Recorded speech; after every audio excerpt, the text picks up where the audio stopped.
성전 건축 공사를 재개한 지 약 4년 만인 다리오 왕 제6년에 이제 건축이 마침내 완공됩니다. 하나님께서 예레미야 선지자를 통해 약속하신 그 예언의 말씀이 성취된 것입니다. 이제 이스라엘 백성들은 즐거운 마음으로 성전 봉헌식을 거행합니다. 성전 봉헌식을 행할 때 그동안 드리지 못했던 속죄제를 드립니다.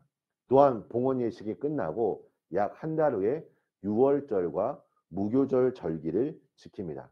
우리 사랑하는 성도님들, 오늘 이 말씀을 통해 우리가 적용할 수 있는 메시지가 무엇일까요? 첫 번째로는 우리가 나라와 민족을 위해 기도해야 한다는 것입니다. 오늘 본문 13절 말씀을 보십시오. 다리오 왕의 조서가 내림에 유브라데 강 건너편 총독 다뜨네와 스달보스네와 그들의 동관들이 신속히 준행하니라. 왕의 명령이 떨어지니 이 성전 건축이 신속하게 진행된 것입니다. 우리가 나라와 민족을 위해 기도할 때 우리의 정치 지도자들을 위해 기도해야 하는 것은 그 한 나라의 그 법률이 우리에게 주는 영향이 있기 때문입니다. 그래서 우리 크리스찬들은 이 나라가 정말 주님의 나라로서 또 하나님의 일을 잘 감당할 수 있도록 기도해야 하는 것입니다. 한 예를 들어 우리가 잘 알고 있는 다니엘을 한번 보십시오. 많은 주변의 신하들이 다니엘을 죽이기 위해 이 왕에게 어떻게 얘기합니까?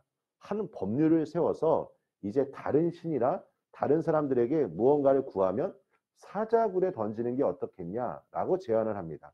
그때 왕이 그 이야기를 듣고 좋다라고 얘기하며 그 법률을 세웁니다. 아무리 다니엘을 좋아하고 신임한다 하더라도 자신이 법률을 세웠기에 다니엘을 사자굴에 던지고 만 것입니다.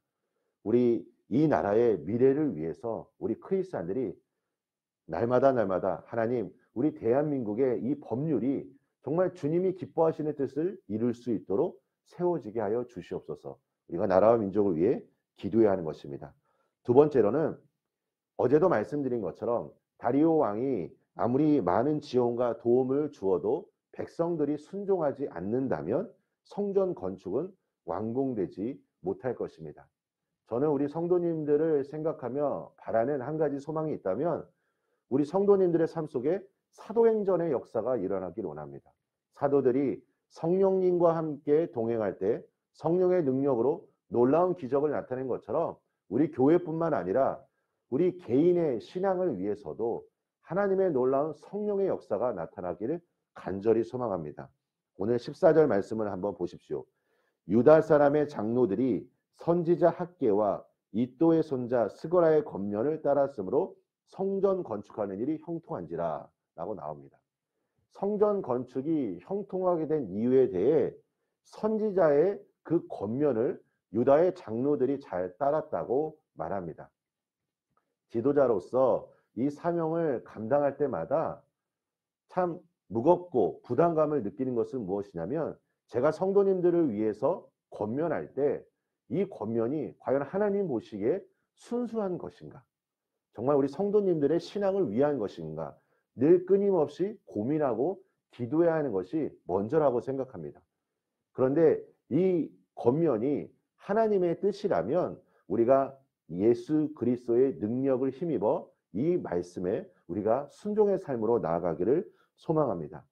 많은 분들이 순종하지 못한 상황들을 이야기합니다. 저도 마찬가지입니다. 저도 하나님 앞에 가끔은 제 마음으로 이런 것 때문에 내가 이것을 하지 못했다라고 생각하며 말할 때가 있습니다. 그런데 과연 이 생각을 예수님께서 어떻게 평가하실까?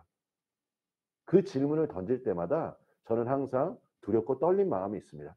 하나님께서 우리 성도님들의 삶을 바라보시며 어떻게 평가하실까? 하나님의 평가가 중요합니다. 다른 사람의 평가가 중요한 것이 아니라 오늘 나의 신앙을 바라보시며 하나님이 과연 어떻게 생각하실까? 그래서 우리가 중요한 것이 무엇입니까? 내가 연약하고 언제나 내가 부족하기 때문에 오늘 하루도 그래서 무릎 꿇고 주님 앞에 기도할 수밖에 없는 것입니다.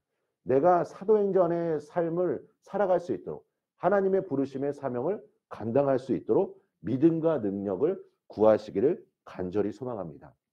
성전 봉헌식 때 이스라엘 백성들은 하나님께 진심을 다해 회개와 헌신을 드렸습니다. 유월절을 지킬 때 제사장과 레인들이 어떻게 하였습니까? 20절 말씀을 한번 보십시오. 제사장들과 레위 사람들이 일제히 몸을 정결하게 하여 다 정결함에 사로잡혔던 자들의 모든 자손과 자기 형제 제사장들과 자기를 위하여 유월절 양을 잡으니라고 합니다. 이것은 무엇입니까? 이제 이방의 더러운 것을 버림으로 말미암아 하나님의 백성으로 새 출발해야 할 것을 다짐하고 있는 것입니다. 불순종했던 삶의 방식을 버리고 하나님의 말씀을 따르겠다는 삶으로 나아가는 것입니다. 제가 요즘 어떤 한 세미나에 이제 참여하고 있는데 그 세미나에서 이제 90일간 성경 통독을 하고 있습니다. 그룹을 지어서 이렇게 함께 성경 통독을 진행하다 보니까 참 많은 영적인 유익을 얻는 것 같습니다. 바라기는 이제 이 코로나가 어떻게 될지는 모르겠지만 우리의 일상으로 이제 돌아왔을 때 우리가 이 거룩한 삶의 방식으로 나아갈 수 있도록 우리 공동체가 한 방향으로 한 마음으로 날아가길 원합니다. 그리고 오늘 이곳에서 오늘 본문 말씀을 통해 읽었듯이 우리가 이 거룩을 향한 열정으로 우리의 삶이 다시 한번 나아가기를 소망합니다. 우리가 늘 훈련해야 할 것이 있다면 과거에 가졌던 옛 습관들, 세상의 가치관을 버리는 훈련들을 늘 해야 합니다. 거룩한 하나님의 뜻을 알기 위해 늘 성경을 읽어야 합니다. 우리 성도님들의 삶 속에 언제나 하나님의 말씀이 풍성하게 임하시기를 간절히 소망합니다. 이스라엘 백성들은 이제 즐거운 마음으로 7일 동안 무교절을 지킵니다. 오늘 본문 마지막 절인 22절을 한번 보십시오. 즐거움으로 1일 동안 무교절을 지켰으니 이는 여호와께서 그들을 즐겁게 하시고 또 왓스로 왕의 마음을 그들에게 돌려 이스라엘 하나님이신 하나님의 성전 건축하는 손을 힘있게 하도록 하셨습니다. 하나님의 역사하심이 있었고 그 하나님의 역사하심을 경험한 백성들이 즐겁게 지금 그 기쁨의 잔치에 참여하고 있는 것입니다. 저는 우리 주일 예배를 생각할 때마다 늘 갈망하는 것이 있다면 우리 주일 예배에 그 영적인 기쁨으로 충만하기를 원합니다. 정말 자유한 마음을 가지고 하나님 앞에 기쁘게 다윗처럼 때로는 춤을 추며 때로는 우리가 정말 겸손하게 무릎 꿇고 하나님 앞에 기도하는 그 자리에 성령의 임재로 가득해서 우리 성도님들의 영혼이 주님 주시는 그 평강과 은혜로 충만하는 그 예배가 될 수 있도록 우리 모든 성도님들 이 시간 한 마음으로 함께 기도해 주시고 또한 오늘 하루도 말씀과 기도로 승리하시기를 예수님의 이름으로 축원합니다. 우리 함께 기도하겠습니다. 하나님 아버지 감사합니다. 오늘 기록된 말씀을 통하여 주님의 음성을 듣기를 간절히 소망합니다. 하나님, 내가 연약하고 내가 부족합니다. 사도행전의 삶을 살아가기 위해서 오늘도 하늘의 능력과 하나님의 지혜가 필요합니다. 주님 부어주시고 인도하여 주시고 우리를 긍휼히 여겨 주시고 우리 성도님들이 걸어가는 삶의 현장마다 성령의 놀라운 임재와 기름 부으심으로 함께하여 주시옵소서.